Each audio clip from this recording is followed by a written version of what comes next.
ठीक है, तो बल पढ़ेंगे। देखो पार्ट क्या है, बल, और नौवां पार्ट क्या है, बल तथा दाब, और दूसरा पार्ट क्या है, घर्षण। तो अब देखो बल, बल किसे कहते हैं, बल के प्रकार, बल की प्रकृति, बल का सूत्र और बल का मात्रक, ये सारी चीजें पढ़ेंगे। अब देखो बल,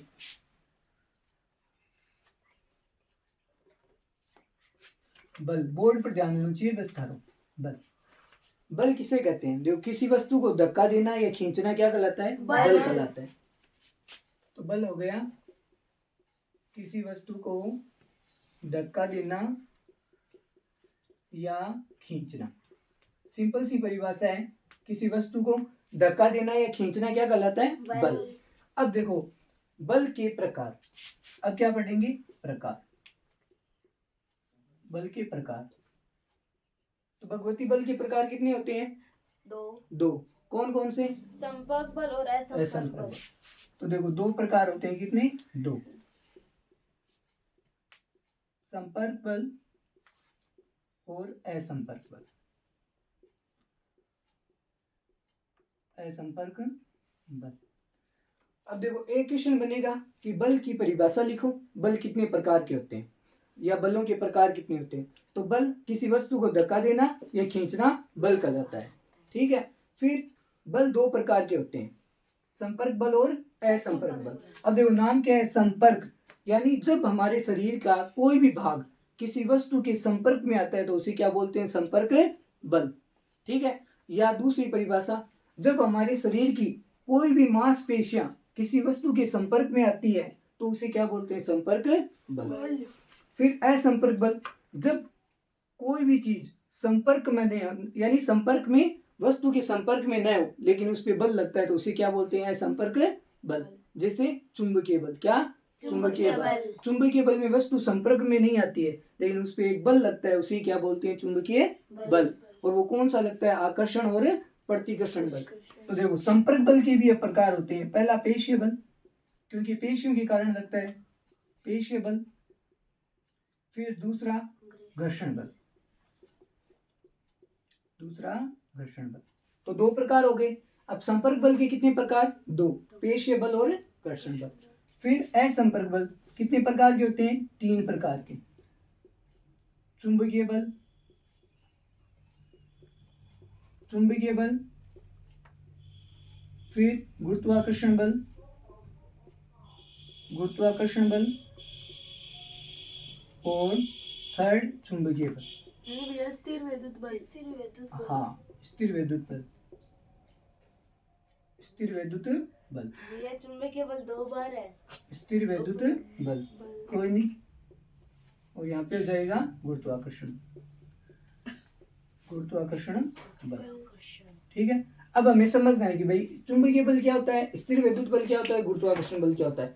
पेपर में कौन कौन से मोस्ट है, चुंबकीय बल और पेशीय बल, इनमें से आता है। और घर्षण बल घर्षण वाले पार्ट में जाए। तो देखो चुंबकीय बल क्या होता है, वह बल जिसमें वस्तु आकर्षण तथा प्रतिकर्षण बल का अनुभव करती है, क्या करती है, यानी वस्तु पर आकर्षण तथा प्रतिकर्षण बल लगता है, ठीक है ना। तो वह बल, बोलो वह बल, जिसमें वस्तु पर आकर्षण तथा प्रतिकर्षण बल लगता है, वह चुंबकीय बल कहलाता है, ठीक है। अब देखो चुंबकीय बल में क्या होती है, एक चुंबक इस प्रकार होती है, क्या होती है भाई, एक चुंबक इस प्रकार होती है, और उस पे होता है N और S, और बीच में से ये ऐसे बांट सकते हैं, ठीक है। दो ध्रुव होते हैं, चुंबक के दो ध्रुव होते हैं, N को बोलते हैं नॉर्थ पोल यानी उत्तरी ध्रुव, हिंदी में क्या बोलते हैं, उत्तरी ध्रुव। और S का मतलब होता है साउथ यानी दक्षिणी ध्रुव, दक्षिणी ध्रुव। ये बातें ध्यान रखनी, ठीक है। तो अब देखो इनमें दो चीजें बनती है कि चुंबकीय बल में समान प्रकृति के बल तो क्या करते हैं, प्रतिकर्षित, जबकि विपरीत ध्रुव क्या करते हैं, आकर्षित।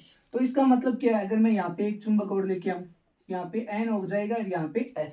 तो देखो समान प्रकृति के ध्रुव है ना, नॉर्थ और नॉर्थ, तो ये दोनों क्या करेंगे, आकर्षित, प्रतिकर्षित, क्या करेंगे, प्रतिकर्षित।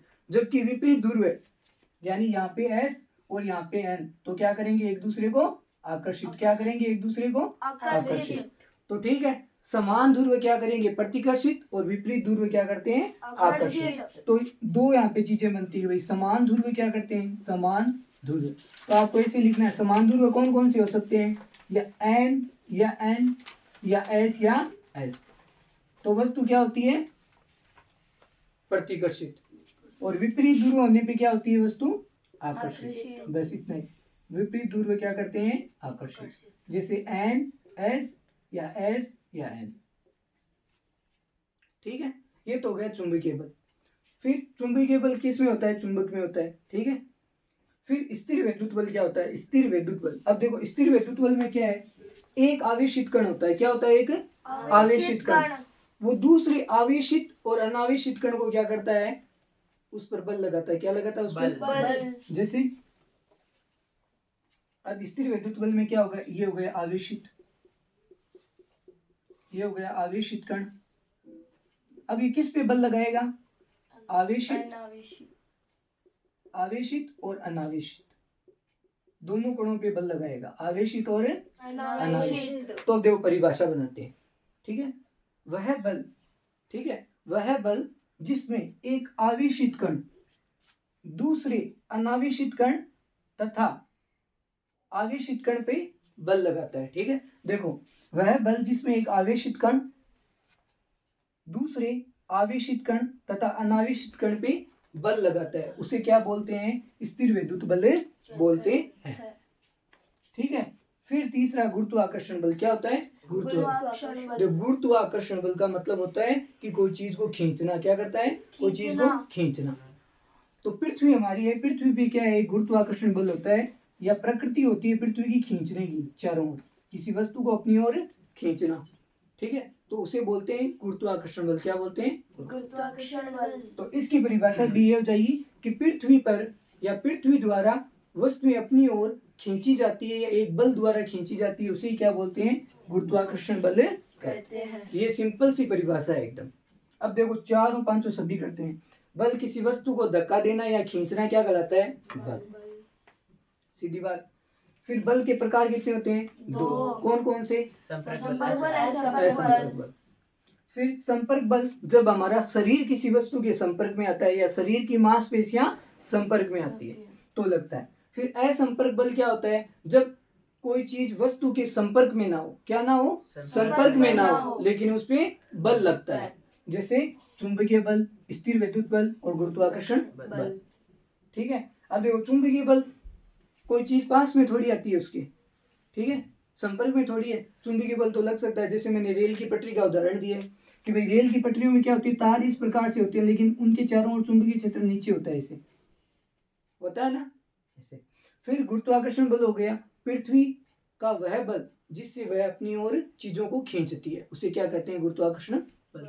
और इसके उदाहरण भी थे, जैसे पेड़ों की पत्तियों का नीचे की ओर गिरना, झरनों का नीचे की ओर बहना, पहाड़ों से झरनों का नीचे की ओर बहना, पत्तियों का नीचे की ओर गिरना। तो एक तो ये रखना है याद, पत्तियों का नीचे की ओर गिरना और नदियों का बहना, नदियों का बहना, या झरनों का पहाड़ों से नीचे की ओर बहना।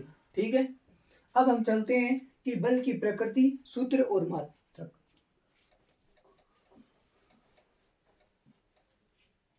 अब देखो बल लगने पे वस्तु की आकृति में क्या क्या परिवर्तन होते हैं। बल लगने पर वस्तु की आकृति में परिवर्तन, ये बढ़िया क्वेश्चन है, बोर्ड में आया है। बल लगने पर वस्तु की आकृति में परिवर्तन, मैंने 3-4 परिवर्तन बताए, क्या क्या होते हैं। देखो किसी चीज को बल लगाते हैं तो क्या होते हैं, उसकी आकृति में परिवर्तन। जैसे कोई गुब्बारा है, गुब्बारे पे आप ऐसे बल लगाओगे तो ये कैसे हो जाएगा, ऐसे, तो आकृति में परिवर्तन हो सकता है। या थप्पड़ मारूंगा 2-3 तो सही जवाब है, तो आकृति में परिवर्तन होना। फिर दूसरा क्या है, अगर कोई व्यक्ति चल रहा है साइकिल पे तो उसके पीछे से कोई मार देता है तो उसकी चाल में परिवर्तन, किसमें, चाल में, साइकिल डगमगा जाएगी तो चाल में परिवर्तन, दिशा में। फिर क्या है, साइकिल चलती चलती नाली में गिर जाती है तो दिशा में भी परिवर्तन हो जाता है, किसमें, दिशा में। तो देखो 3 चीजें होती है, चाल में परिवर्तन, चाल प्लस दिशा में परिवर्तन। ठीक है, दिशा में परिवर्तन। फिर क्या होता है, आकृति में परिवर्तन। क्या होता है, आकृति में परिवर्तन, तो ये तीन चीजें पता होनी चाहिए। विराम और गति। हाँ, चाल, फिर दिशा में, फिर आकृति में, बस तीन याद रखो आप। चाल में परिवर्तन, दिशा में परिवर्तन, आकृति में परिवर्तन, और नोट से याद करें, ठीक है। तो ये तीन लिखने पे नंबर मिल जाएंगे, ठीक है। फिर पढ़ेंगे हम बल की प्रकृति होगी। अब सूत्र क्या पढ़ेंगे? सूत्र। सूत्र यानी फॉर्मूला। सूत्र देखो क्या है। अब बल क्यों लगता है? बल बराबर होता है द्रव्यमान गुणा त्वरण। क्या होता है? द्रव्यमान गुणा त्वरण। द्रव्यमान गुणा त्वरण। अब हमें पता है बल लगाने पे क्या होता है। एक तो वस्तु का द्रव्यमान, जैसे 5 kg का कोई गोला है, 5 kg का कोई गोल चीज है। अब इसको हम बल लगाते हैं तो बल लगाने पे क्या होगा, एक तो द्रव्यमान खिसकेगा आगे, और खिसकने को क्या कहते हैं? त्वरण। क्या होते हैं? त्वरण। यानी वस्तु में त्वरण उत्पन्न कब होती है? जब वह गतिशील होती है। क्या होती है? वह गतिशील। तो बल का सूत्र होता है द्रव्यमान गुणा त्वरण। क्या होता है? बल बराबर त्वरण। अब इसको लिखने का तरीका, इसको छोटे स्मॉल m से लिखते हैं और त्वरण को किससे लिखते हैं? स्मॉल a से। तो m गुणा a। तो बल की दूसरी परिभाषा क्या होती है? जैसे 9th 10th में लिखते हैं, तो बल की परिभाषा होती है कि द्रव्यमान एवं त्वरण के गुणनफल को क्या कहते हैं? बल कहते हैं। तो ये भी परिभाषा सही है। फिर हम पढ़ेंगे कि भाई मात्रक क्या है? मात्रक। बल का मात्रक होता है न्यूटन। क्या होता है? न्यूटन। किसी भी चीज को न्यूटन मानते और इसे किससे दर्शाया जाता है? कैपिटल एन एन से। से। बस इतनी चीज। और भी मात्रक होते हैं, सीजीएस में होते हैं, एसआई पत्ती में होते हैं, एसआई में न्यूटन होता है। बस इतना याद। फिर हम आगे पढ़ेंगे, देखो हम दाब। दाब का फॉर्मूला, दाब को प्रभावित करने वाले कारक ये पढ़ेंगे। तो दाब देखो परिभाषा क्या है। पहले इसका सूत्र याद रखो। P बराबर होता है F अपॉन ए। क्या होता है? F अपॉन ए। तो मैंने परिभाषा बनाई थी कि एकांक क्षेत्रफल पर लगने वाले बल को ही क्या कहते हैं? दाब कहते हैं। देखो किसी वस्तु के ये हो गए क्षेत्रफल और ये हो गया बल। तो देखो किसी वस्तु के एकांक क्षेत्रफल पर लगने वाला बल ही क्या कहलाता है? दाब। अब पीछे बोलना है, किसी वस्तु के एकांक क्षेत्रफल पर लगने वाला बल दाब कहलाता है। बस ठीक है। तो ये परिभाषा आई हुई है कि दाब किसे कहते हैं, या दाब क्या होता है, इसका मात्रक क्या होता है, और मात्रक क्या होता है इसका? पास्कल। क्या होता है? पास्कल। बस ये चीजें ध्यान रखनी। बल बराबर, दाब बराबर होता है F अपॉन ए, मात्रक होता है पास्कल, और एकांक क्षेत्रफल पर लगने वाले बल को क्या कहते हैं? दाब। अब इसका क्या है? प्रभावित करने वाले कारक, जो कि गलत आए थे, ठीक है। तो प्रभावित करने वाले कारक क्या है? देखो एक एग्जांपल लिया था मैंने, जैसे पाइप का। किसका लिया था? पाइप। अगर छोटा पाइप है तो छोटे पाइप में पानी प्रेशर से आएगा या बड़े पानी में? बड़े पानी। बड़े पाइप में। छोटे। तो देखो क्षेत्रफल क्या है इसका? कम। क्या है भाई? क्षेत्रफल कम। तो क्षेत्रफल कम होगा तो दाब क्या होगा? ज्यादा। क्या होगा? दाब ज्यादा। जबकि अगर कोई बड़ा पाइप लेते हैं और उसको घर वाले पाइप में लगाते हैं तो दाब क्या होगा? कम। एकदम धीरे धीरे पानी आएगा बड़े पाइप में, ठीक है। तो बड़ा पाइप तो दाब क्या हो जाएगा? कम।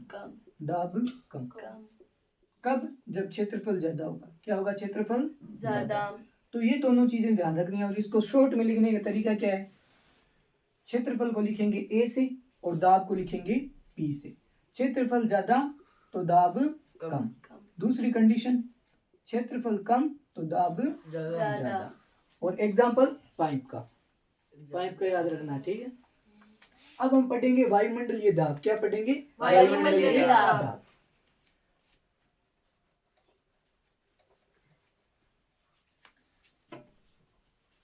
उससे पहले हम पढ़ेंगे कि वायुमंडल क्या होता है। वायुमंडल क्या होता है?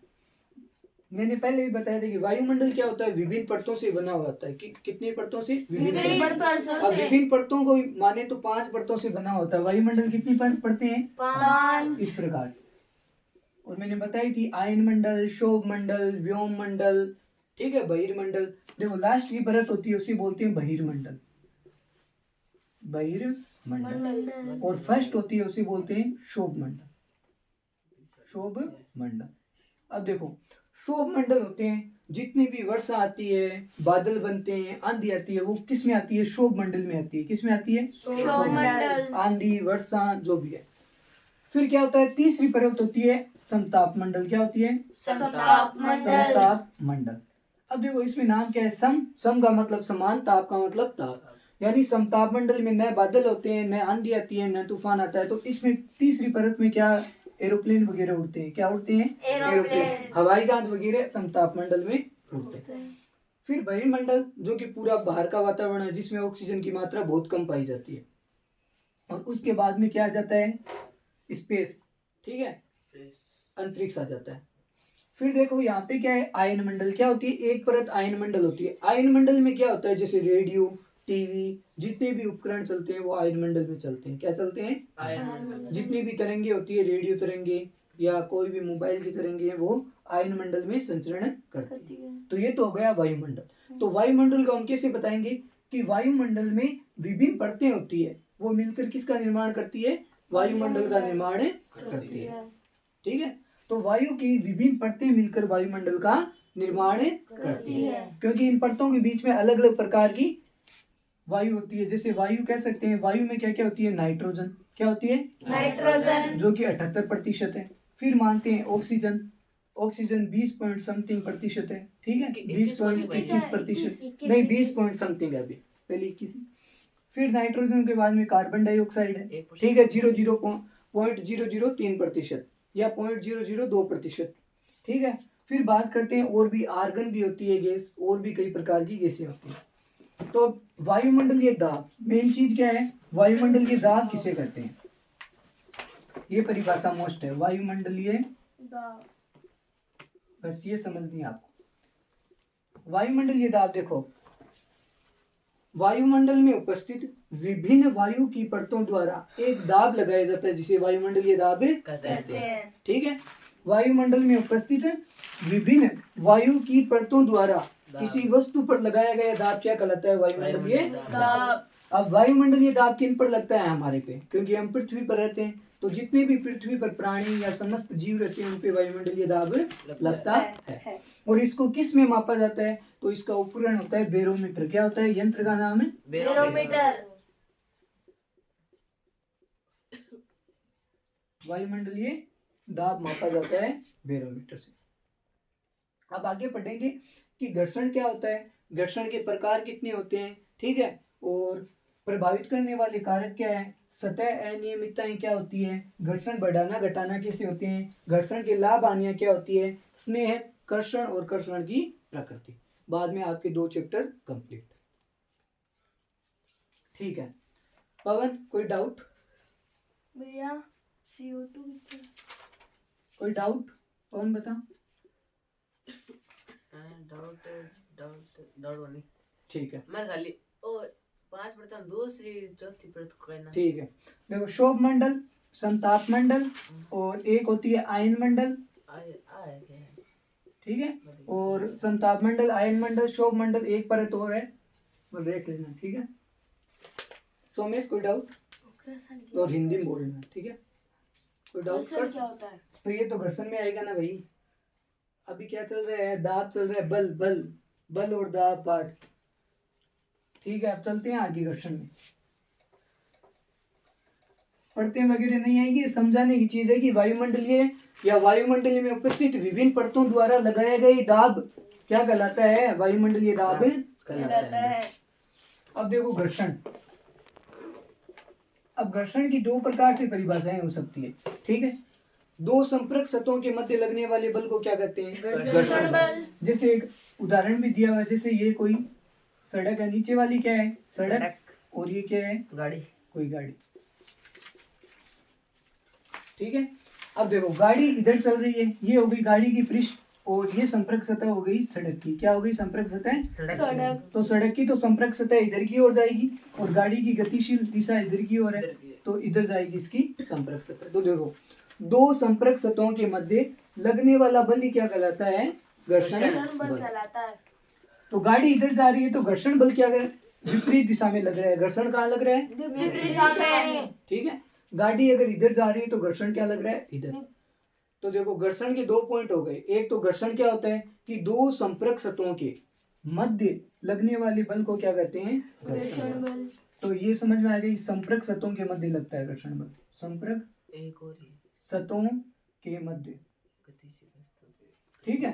तो देखो दो संपर्क सतहों के मध्य लगने वाले बल को क्या कहते हैं? घर्षण बल। बल कहते हैं। फिर घर्षण बल, अब देखो दूसरा क्या है? घर्षण बल सदैव गतिशील वस्तु की विपरीत दिशा में लगता है। गतिशील वस्तु की विपरीत दिशा में लगता है। तो विपरीत दिशा में लगता है। दूसरा पॉइंट ये विपरीत दिशा में कार्य करता है।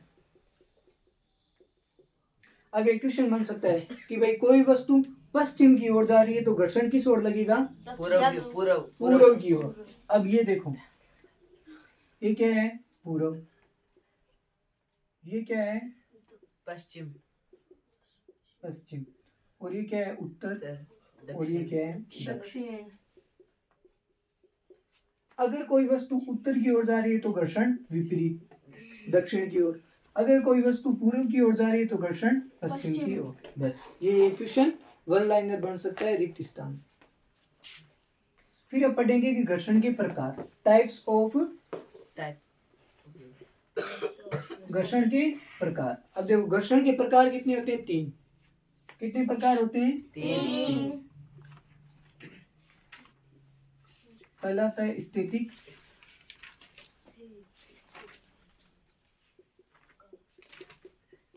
इंग्लिश में बोलते हैं स्टैटिक। स्टैटिक। फिर होता है सर्पिंग, फिर होता है लौटनिक। स्टैटिक, सर्पिक और लौटनिक। अब देखो स्टैटिक का मतलब स्थिति। जब कोई वस्तु विराम अवस्था से गतिशील अवस्था में प्रवेश करती है तो उसकी विपरीत दिशा में कौन सा बल लगता है? स्टैटिक। जैसे कोई ये वस्तु है और इसको हम आगे खिसकाते हैं तो गतिशील, पहले क्या है ये विराम अवस्था में, इसको खिसकाएं तो किसमें आएगी? गतिशील अवस्था में। तो वस्तु की विराम अवस्था से गतिशील अवस्था में लगने वाला बल क्या कहलाता है? स्टैटिक घर्षण बल। तो ये पीछे बोलना है कि जब वस्तु विराम अवस्था से गतिशील अवस्था में आती है तो उस पर एक बल लगता है। उसे स्टैटिक घर्षण बल कहते हैं। ठीक है। अब देखो सर्पी घर्षण क्या है? किसी वस्तु की सर्पिलाकार गति के कारण लगने वाला बल क्या कहलाता है? सर्पी घर्षण बल कहलाता है। फिर लौटनिक, जब कोई गोल वस्तु के कारण, ठीक है, जब किसी वस्तु कोई गोल वस्तु होती है और वो दूसरे पृष्ठ पर गति करती है तो उसके कारण जो बल लगता है उसे लौटनिक घर्षण बल कहते हैं। जैसे ये कोई गोल वस्तु है और ये किसी दूसरे पृष्ठ पर गति कर रही है। किस पे कर रही है? ये दूसरे पृष्ठ पर गति कर रही है। तो जब गोल वस्तु किसी दूसरे पृष्ठ पर गति करती है या लुढ़कती है तो उस पर एक बल लगता है। उस बल को क्या कहते हैं? लौटनिक घर्षण बल कहते हैं। तो अब देखो पहले स्टैटिक, वस्तु की विराम अवस्था से गति की अवस्था में लगने वाला बल क्या कहलाता है? स्टैटिक। फिर सर्पी, वस्तु की सर्पिलाकार गति के कारण लगने वाला बल सर्पी घर्षण बल। लौटनिक, जब वस्तु या किसी गोलाकार वस्तु जब किसी दूसरे पृष्ठ पर लुढ़कती है तो उस पर लगने वाला बल लौटनिक घर्षण बल कहलाता है। तीनों बल हो गए कंप्लीट। अब देखो क्या है? अब प्रकार हो गए। अब प्रभावित करने वाले कारक, घर्षण को प्रभावित करने वाले कारक।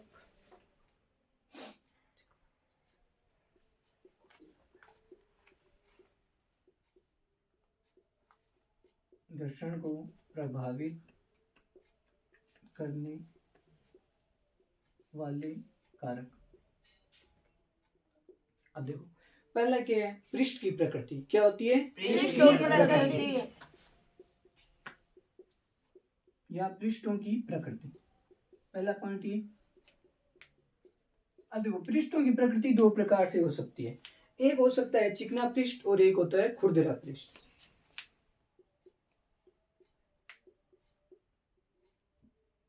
एक हो सकता है चिकना, एक हो सकता है खुरदरा। अब देखो घर्षण क्या है? चिकने पृष्ठ पर घर्षण कम लगता है। क्यों? क्योंकि अनियमितताएं कम होती है। क्या होती है? अनियमितताएं कम होती है। अनियमितताएं कम होती है। कम होती है, अनियमितताओं की संख्या कम होती है। जैसे अनियमितताएं कोई पृष्ठ है, उस पे 1 2 3 4 ऐसे इतनी अनियमितताएं, डॉट डॉट, ठीक है। जबकि खुरदरा पृष्ठ क्या होता है, घर्षण ज्यादा होता है। क्यों? क्योंकि इस पे अनियमितताएं ज्यादा होती है। जैसे एक ये प्लाई वाला बोर्ड है और एक जैसे सीमेंट से बनाया हुआ बोर्ड है, ठीक है, तो वो खुरदरा हो जाता है तो उस पे घर्षण ज्यादा लगेगा, जबकि इस पे क्या है, घर्षण कम कम लगेगा, लगेगा। ठीक है। तो इस पे अनियमितताएं ज्यादा होती है। तो ऐसे आ सकता है कि भाई घर्षण को प्रभावित करने वाले कारक बताओ, या घर्षण को कौन कौन प्रभावित करते हैं। तो एक तो होता है पृष्ठों की प्रकृति पर घर्षण निर्भर करता है। यदि पृष्ठ चिकना होगा तो घर्षण कम लगेगा, और यदि पृष्ठ खुरदरा होगा तो घर्षण ज्यादा लगेगा। फिर क्या है, बल। अब देखो बल भी प्रभावित करता है। यदि हम कोई चीज पे बल लगाते हैं किसी वस्तु पे, तो वो ज्यादा घस के चलेगी। क्या करेगी? ज्यादा घस के चलेगी। जैसे कोई साइकिल है, अगर साइकिल को हम मान लो 2 जने बैठ के रोजाना साइकिल चलाते हैं तो टायर जल्दी घसेंगे, ठीक है। बाइक है, अगर बाइक को हम लंबी दूरी पर रोजाना चलाते हैं तो बाइक के टायर भी घसेंगे, तो ठीक है। तो बल की प्रकृति भी पर भी निर्भर करते हैं, ठीक है। अगर बल ज्यादा लगेगा तो घर्षण भी क्या होगा? ज्यादा। बल ज्यादा तो घर्षण भी ज्यादा, तो ये भी पता ना चाहिए। तो बल ज्यादा तो घर्षण भी ज्यादा, और बल कम तो घर्षण कम, बस। फिर क्या करना है, सतह हो गया, अनियमितताएं हो गई। अब घर्षण को बढ़ाना और घटाना।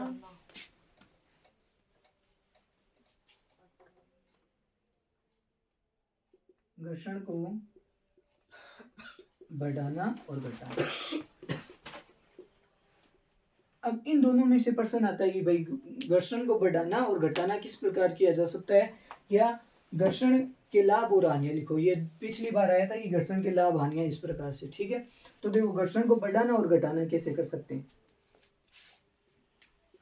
घर्षण को वही, अगर कोई चीज समतल है, साफ सुथरी है, तो उस पर क्या कर दो, अनियमितताएं ज्यादा बढ़ा दो। क्या कर दो? अनियमितताएं ज्यादा। यानी गड्ढे ज्यादा कर दो, तो घर्षण बढ़ जाएगा, ठीक है। और घर्षण को घटाना तो तेल लगा के, ग्रीस लगा के, ऑयल लगा के, पेंट करके इनसे घर्षण कम कर सकते हैं। फिर आप बताओ भगवती, घर्षण को बढ़ाना और घर्षण वाहनों के टायरों तथा जूतों के तलों में खांचेदार होना और उपयोग हो गए तो, ठीक है। तो घर्षण को बढ़ाना घटाना इतना ही है कि भाई घर्षण को क्या है, अनियमितताएं ज्यादा करके घर्षण को कम बढ़ाया जा सकता है, और अनियमितताएं कम करके घर्षण को कम किया जा सकता है। तो इसका मोस्ट इंपोर्टेंट पॉइंट क्या है, अनियमितताएं। अनियमितताएं। और घर्षण किस पे निर्भर करता है, पृष्ठों की प्रकृति पे। यदि 2 पृष्ठ क्या है,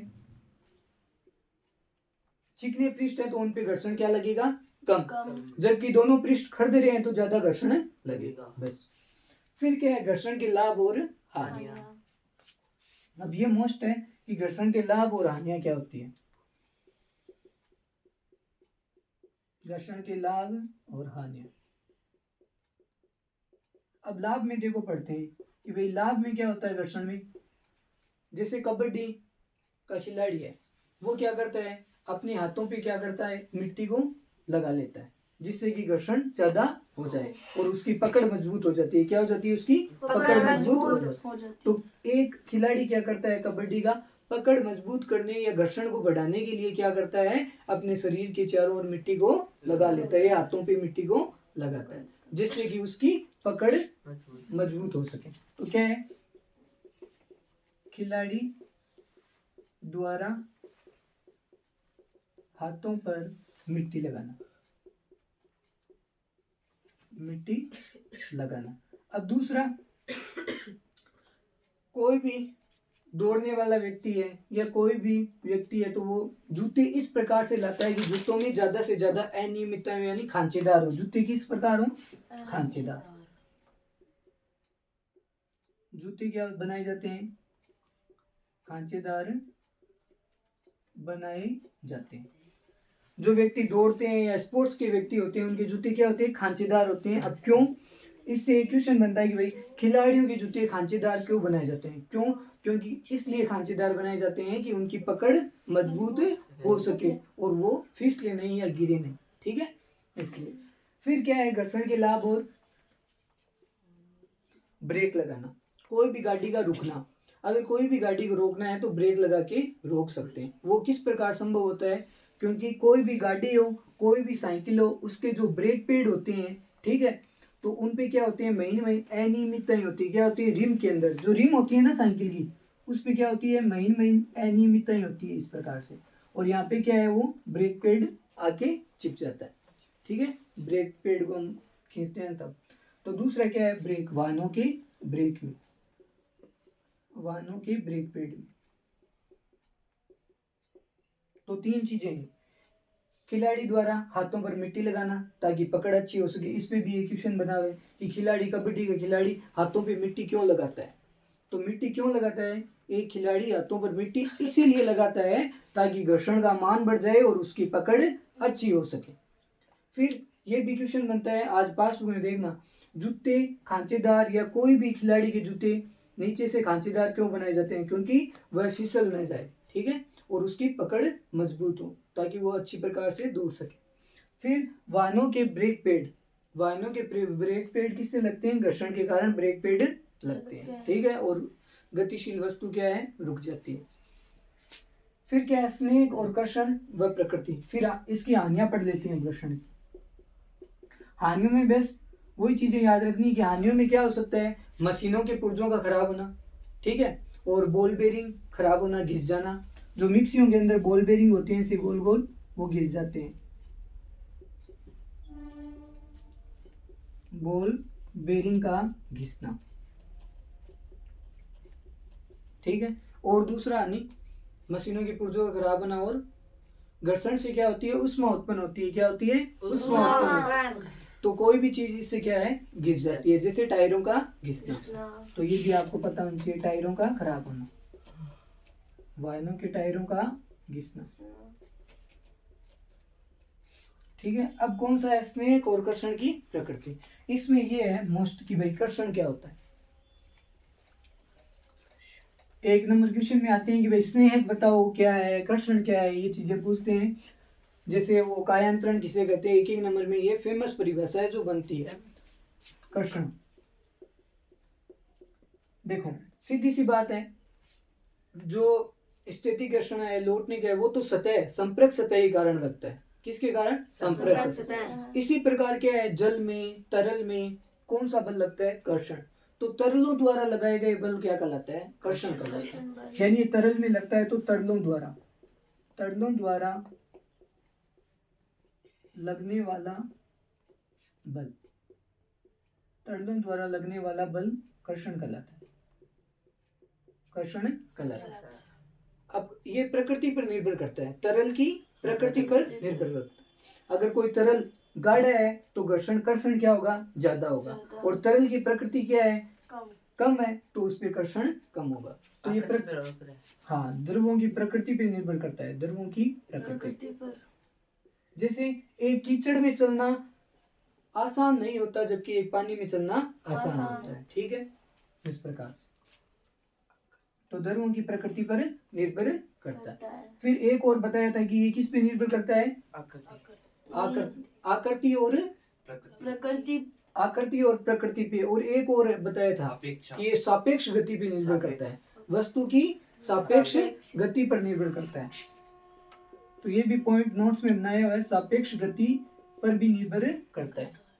तो ये हो गए घर्षण के पॉइंट। फिर स्नेह क्या होता है, देखो घर्षण को कम करने वाले पदार्थों को क्या कहते हैं, स्नेह। तो ये काफी बार पूछा जाता है कि स्नेह क्या है।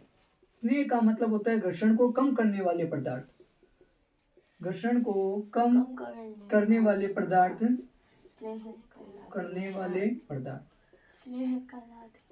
तो घर्षण को कम करने वाले पदार्थ स्नेह कहलाते हैं। जैसे ऑयल, पेंट करना और तेल लगाना, और वायु की, हाँ, कोई भी मशीनें वगैरह उनमें वायु की गद्दी का उपयोग करना। तो ये सारे स्नेह के पॉइंट है, ठीक है।